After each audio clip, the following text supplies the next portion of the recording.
ముస్సోరిలో తెలుగు అమ్మాయి software engineer అనుమానాస్పద మృతి తీవ్ర సంచలనంగా మారింది.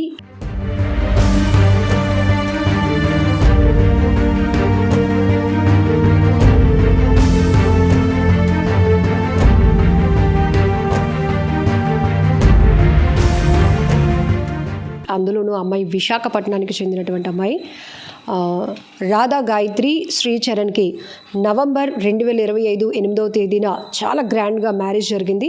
సో ప్రస్తుతం మనమైతే విశాఖ చిన్నముషిడివాడలో ఉన్న వసంత విహార్ దగ్గర ఉన్నాం. సో ఇక్కడే పెళ్ళికి ముందు చాలా ఇష్టంగా అమ్మాయికి చాలా ఈ ఏరియా అంతా కూడా పీస్ఫుల్గా ఉంటుంది, అమ్మ వాళ్ళు ఉండడానికి బాగుంటుంది, మ్యారేజ్ కూడా గ్రాండ్గా చేసుకోవాలి కాబట్టి ముందు ఇల్లు కొనుక్కోవాలని చెప్పి ఇక్కడే చాలా ఇష్టంగా హౌస్ అంటే ఫ్లాట్ తీసుకున్న తర్వాత మ్యారేజ్ కూడా జరిగింది. ఆ రకంగా చూస్తే పెళ్ళికి ముందు అంటే వీళ్ళు వచ్చి కూడా 8 నెలలే అవుతుందంట. వాళ్ళతో అంటే ఫ్యామిలీ మెంబర్స్తో ఇంటరాక్షన్ చాలా తక్కువైనప్పటికీ కూడా ఇక్కడ వీళ్ళు ఇల్లు కొనుక్కున్న తర్వాత పెళ్ళి అయింది కాబట్టి మేమందరం వెళ్ళాము అంటూ ఆ అమ్మాయి గురించి ఆ ఫ్యామిలీ గురించి ఒకసారి డిస్కస్ చేస్తూ కూడా వీరందరూ కూడా శోక సంద్రంలో మునిపారు. ఎందుకంటే ఒక షాక్ అయిపోయాము. నిన్న టీవీ ఛానల్స్లో అమ్మాయి ఫోటో చూపించినప్పుడు మొదట గ్రహించలేకపోయాం, కానీ తర్వాత అయ్యో ఈ అమ్మాయి మన ఫ్లాట్ అమ్మాయే కదా, మన అపార్ట్మెంట్లో ఉన్న అమ్మాయే కదా, అమ్మాయి సాఫ్ట్వేర్గా చేస్తున్న అమ్మాయి కదా అని చెప్పేసి ఒక్కసారిగా అందరూ డిస్కస్ చేసుకోవడమే కాకుండా చాలా ఒక బ్యాడ్ న్యూస్ వినాల్సి వచ్చింది అని చెప్పి అందరూ బాధపడుతున్నారు. అయితే వీళ్ళిద్దరికీ నవంబర్ 2025లో మ్యారేజ్ జరిగినప్పటికీ ప్రస్తుతానికి రాధా గాయత్రి ఢిల్లీలో ఉంటున్నారు. గురుగ్రామ్లోని ఓ సాఫ్ట్వేర్ కంపెనీలో అమ్మాయి పనిచేస్తోంది. హస్బెండ్ శ్రీచరణ్ ఆయన కూడా ఐటీ సెక్టార్లో పనిచేస్తున్నారు, అతను పూణేలో ఉంటున్నారు. వీళ్ళకి వీకెండ్స్ ఇద్దరు సాఫ్ట్వేర్ డిపార్ట్మెంట్లోనే సాఫ్ట్వేర్ రంగంలోనే ఉండటం వల్ల వీకెండ్స్లో మాత్రమే కలుస్తారు. అయితే పెళ్ళైన తర్వాత ఇద్దరు కూడా ఒక ట్రిప్కి ప్లాన్ చేసుకోవాలనుకున్నారు కాబట్టి జూన్ 14వ తేదీన ఉత్తరాఖండ్లోని ప్రముఖ పర్యాటక కేంద్రమైనటువంటి ముస్సేరికి వీళ్ళు హనీమూన్కి విహారయాత్రకు వెళ్ళి చాలా సరదాగా గడిపి రావాలి అనుకున్నారు. కానీ అంతలోనే తీవ్ర విషాదకరమైనటువంటి వార్త వినాల్సి రావటం, ఆ కుటుంబ సభ్యులు ఎవరు కూడా జీర్ణించుకోలేనటువంటి పరిస్థితి. ఈ ఘటన విన్న వెంటనే అంటే ఇలా జరిగింది అని చెప్పలేదు, కానీ పేరెంట్స్కి మీ పాపకి రోడ్ యాక్సిడెంట్ జరిగింది అని చెప్పేసి ఒక ఇన్ఫర్మేషన్ రావటం వల్ల మొదట వాళ్ళ నాన్నగారు వెళ్ళారు, ఆ తర్వాత నిన్న వాళ్ళ మదర్ కూడా వెళ్ళటం జరిగింది. అయితే ఇద్దరి మధ్య ఏమైనా డిస్కషన్ జరిగిందా లేకపోతే ఏంటా అనేది తెలియదు, కానీ జూన్ 14వ తేదీన వీళ్ళు ఒక స్టే హోమ్లో ఉన్నారు. అట్లానే 3 గంటల 30 నిమిషాల ప్రాంతంలో అంటే రాత్రంతా వీళ్ళు గడిపిన తర్వాత తెల్లవారుజామున ఆ సమయంలో పడుకున్నాము. లేచి చూసేటప్పటికీ నా వైఫ్ ఇట్లా ఫ్లోర్ మీద అనుమానాస్పద స్థితిలో మృతి చెందింది. ఒంటిపైన బట్టలు లేకుండా రక్తపు గాయాలతో ఉంది.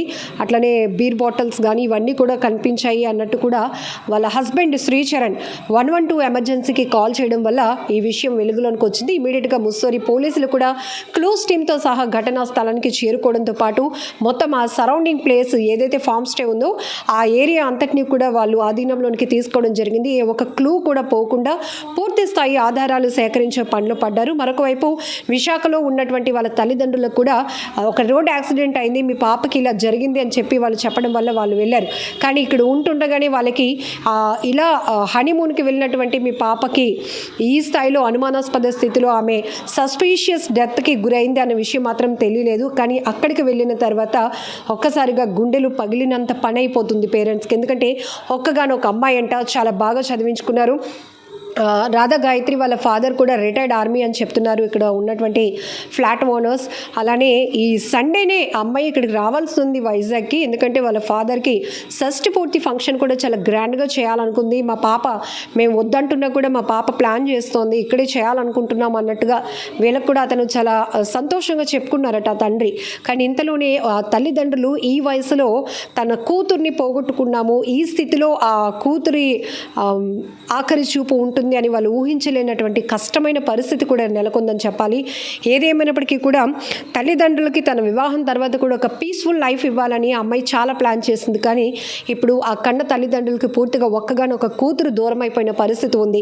ఇక్కడ ఎవరిని అనుమానించాలన్నది కూడా అర్థం కావటం లేదు. కానీ ఇమీడియట్గా ఆ భర్త ఇచ్చినటువంటి కంప్లైంట్ ఆధారంగా ముస్సోరి పోలీసులు ఘటనా స్థలికి చేరుకోవటం, అసలు క్లూస్ ఏ చిన్న క్లూ కూడా విడిచిపెట్టకుండా ప్రతిదాన్ని కూడా వాళ్ళు విచారణలో భాగంగా తీసుకుంటున్నారు. మరొక వైపు ఇక్కడ ప్రతి ఒక్కరికి అనుమానం కలుగుతోంది, వీళ్ళకి పెళ్ళయి 6 నెలలు అవుతోంది కదా, ఇప్పుడు హనీమూన్కి వెళ్ళటం ఏంటి అంటే ఆ సమయంలో ఒకవేళ ఆ అమ్మాయి పైన ఏమైనా అఘాయిత్యం జరిగి ఉంటే అంత తెలివి లేకుండా అతను పడుకున్నాడా, ఇట్లాంటి రకరకాల డౌట్స్ కూడా వస్తున్నాయి. ఎందుకంటే ఒక నార్మల్ డెత్ అయితే కాదు, సహజ మరణం అయితే కాదు. ఎందుకంటే చాలా రకాల అనుమానాలకు తావిస్తున్నటువంటి మృతిగానే మనం దీన్ని చూడాలి. కాబట్టి ఇదొక తీవ్ర సంచలనం రేకెత్తిస్తున్నటువంటి డెత్గా చూడొచ్చు. అందులోనూ ఒక తెలుగు అమ్మాయి సాఫ్ట్వేర్ విశాఖ లాంటి ప్రాంతం నుంచి వెళ్ళి ఒక చోట ఒక సాఫ్ట్వేర్గా స్థిరపడి తనకంటూ ఒక మంచి లైఫ్ లీడ్ చేస్తోంది.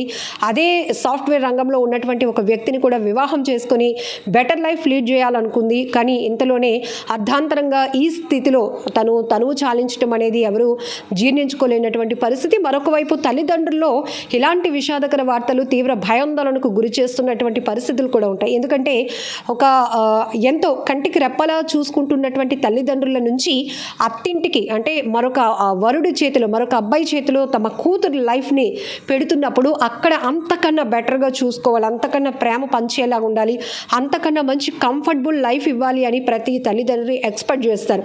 అది ఏ స్థాయి వాళ్ళ అయినా కావచ్చు. కానీ ఇక్కడ ఒక బెటర్ లైఫ్ లీడ్ చేయాల్సినటువంటి కూతురు, ఇంకా చాలా భవిష్యత్తు ఉంది, పెళ్ళై ఏడాది కూడా కాలేదు, నెలలు తిరగక ముందే ఇట్లా విహారయాత్రకు సరదాగా భర్తతో కలిసి గడిపి ఆ క్షణాలు తన లైఫ్ లాంగ్ ఉంచుకోవాల్సినటువంటి ఒక అమ్మాయి అలా విగత జీవిగా పడి ఉండటం, అనేక రకాల అనుమానాలు ఆ మృతి చుట్టూ తిరుగుతూ ఉండటం అనేది చాలా బాధాకరమైన విషయం. ఏదేమైనప్పటికీ కూడా మరికొన్ని గంటల్లో రాధా గాయత్రి అనుమానాస్పద మృతిపై పూర్తి క్లారిటీ వచ్చే అవకాశం ఉంది. అలానే ఆమె మృతదేహాన్ని ఇప్పుడు విశాఖలో ఉంటున్నటువంటి తల్లిదండ్రులు ఇక్కడే ఉంటున్నారు కాబట్టి ఇక్కడికి తీసుకొస్తారా, లేదంటే వాళ్ళ సొంత ఊరికి తీసుకువెళ్తారా, ఇంకా ఎన్ని రోజులు పట్టే అవకాశం ఉంటుంది, ఇవన్నీ కూడా చాలా డౌట్స్ ఎక్స్ప్రెస్ అవుతున్నాయి. మరొక వైపు ప్రస్తుతం ఏదైతే రాధా గాయత్రి వాళ్ళు ఉంటున్నటువంటి వసంత విహార్ చిన్నముషిడివాడ దగ్గర ఉన్నాం, ఇక్కడ ఎవరిని కదిలించినా అయ్యో ఆ అమ్మాయికి అలా జరగటం ఏంటి, చాలా మంచి ఫ్యామిలీ, ఆ పేరెంట్స్ కూడా చాలా డిసిప్లిన్గా ఉంటారు. ఈ బైక్ ఇక్కడ ఉంది చూడండి, సుజుకి బైక్,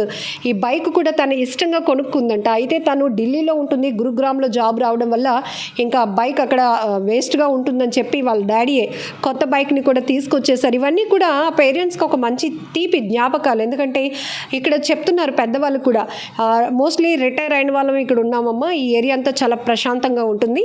ఈవెన్ గాయత్రి కూడా ఈ ఇల్లుని తన పెళ్ళికి ముందు ఇది కొనటానికి కారణం కూడా ఇక్కడున్న వాతావరణంలో తమ తల్లిదండ్రులకు ఒక ప్రశాంతమైన లైఫ్ ఇవ్వాలి, ఇది చాలా బాగుంది అని చెప్పి తన ఆలోచన చేసుకుంది. కానీ ఇప్పుడు ఆ తల్లిదండ్రులు పూర్తిగా కూతుర్నే పోగొట్టుకోవాల్సిన పరిస్థితి. ఒక్కగానొక కూతురు ఇంత అర్ధాంతరంగా చాలా దారుణమైన స్థితిలో మృతి చెందటం అంటే ఏ తండ్రి తల్లి కూడా జీర్ణించుకోలేనటువంటి పరిస్థితి. చూడాలి మరి ఇన్ఫర్మేషన్ వచ్చిన వెంటనే పేరెంట్స్ అయితే ముస్సోరికి వెళ్ళారు. పోలీసుల దర్యాప్తులో ఈ మృతి వెనకాతల అసలు వాస్తవాలు ఏంటి, నిజాలు నిగ్గు తేలాల్సి ఉంది.